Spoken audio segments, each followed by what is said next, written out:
Marking 1 year since Hamas's October 7th attack on Israel, the so-called Axis of Resistance launched a joint attack on Israel, while Israeli Prime Minister Benjamin Netanyahu vowed to continue fighting. Seung-jae has more.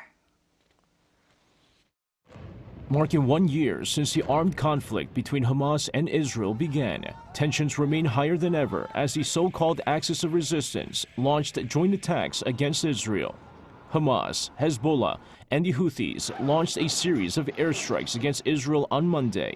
The Houthi rebels fired surface-to-surface missiles from Yemen, temporarily halting the first anniversary commemoration events held throughout Israel. Hamas also launched a series of rockets from Khan Yunis in southern Gaza, while Hezbollah fired a total of 135 rockets. The projectiles were intercepted by Israel, and no casualties were reported from the attacks. During a cabinet meeting on the same day, Israeli Prime Minister Benjamin Netanyahu stressed that fighting back against Iran's axis of evil is essential to Israel's security. He said Israel would eliminate Hamas and ensure the remaining hostages would be returned safely.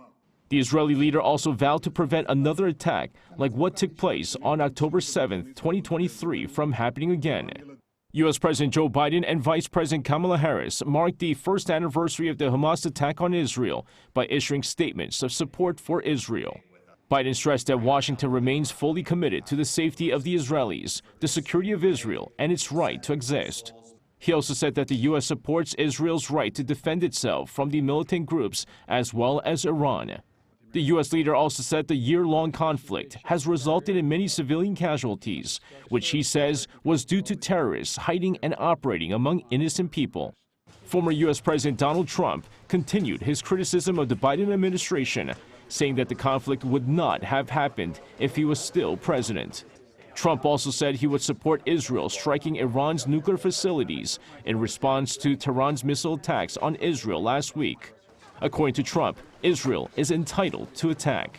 And amid the escalating tensions in the Middle East, oil prices rose more than 3% on Monday.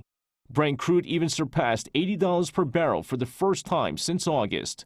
Last week, Brent rose more than 8%, while West Texas Intermediate rose more than 9% on week after Iran's missile attack against Israel sparked concerns that the response from Israel would be aimed at Tehran's oil facilities.